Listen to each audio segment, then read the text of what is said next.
ज्यादा सीट का मतलब ये कतई नहीं है कि सीएम उधर का बनेगा। यानी कि अभी से अपनी दावेदारी को लेकर पीछे हटते हुए दिखना नहीं चाहते हैं एकनाथ शिंदे। उनकी ओर से कहा जा रहा है कि अभी इंतजार कीजिए, तीनों पार्टी मिलकर ही ये तय करेंगी कि कौन बनेगा मुख्यमंत्री। मेघा, लगातार मेरी सहयोगी जुड़ी हुई है। मेघा, एकनाथ शिंदे आखिरी वक्त तक लड़ना चाहते हैं, बिल्कुल फाइटर की तरह, और यही वजह है कि इतना बड़ा सवाल। एक तरफ बीजेपी कह रही है सबको साथ में लेकर चलेंगे, तो एकनाथ शिंदे कह रहे हैं कि ये कोई बात नहीं हुई है कि जिसका सबसे ज्यादा सीटें आएंगी उसी का मुख्यमंत्री बनेगा। मतलब मायने क्या समझे जाए मेघा इसके?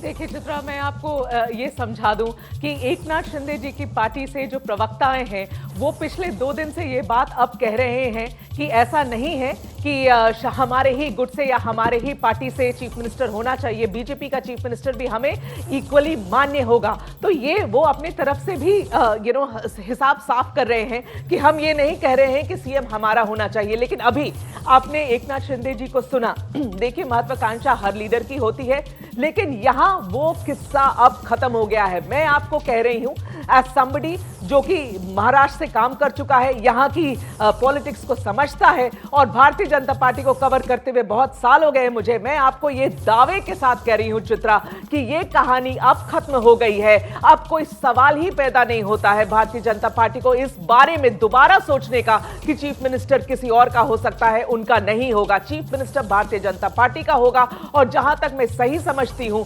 देवेंद्र फडणवीस होंगे, क्योंकि इस बात आप सिर्फ एक छोटी सी बात समझिए। 148 सीट पर चित्रा भारतीय जनता पार्टी लड़ी, 127 पर अपनी लीड कंसोलिडेट करते हुए। तो आप समझिए कि सिर्फ 20 सीट पे वो पिछड़े हैं, बाकी हर जगह 80% स्ट्राइक रेट है। ऐसी स्ट्राइक रेट तो मुझे नहीं लगता है कि भारतीय जनता पार्टी ने अपनी हिस्ट्री में कहीं देखी होगी।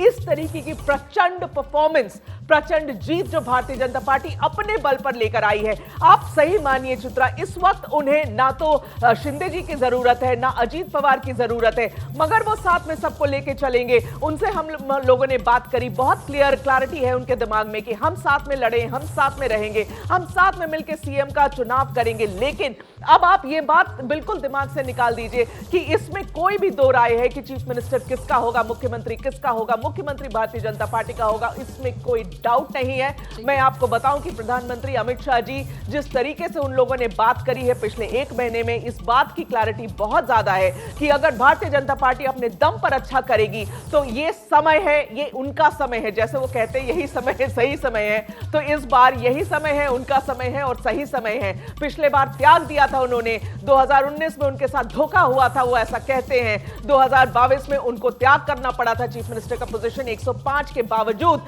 उन्होंने शिंदे जी को बनाया था क्योंकि सरकार बनानी थी उन्हें अपनी। इस बार भारतीय जनता पार्टी ये गलती नहीं करेगी क्योंकि लेकिन बड़ी खबर मेघा यही है, सीएम फेस को लेकर महाराष्ट्र में पेच फंस सकता है।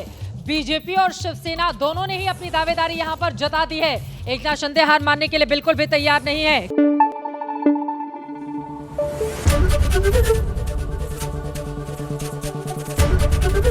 एबीपी न्यूज आपको रखे आगे।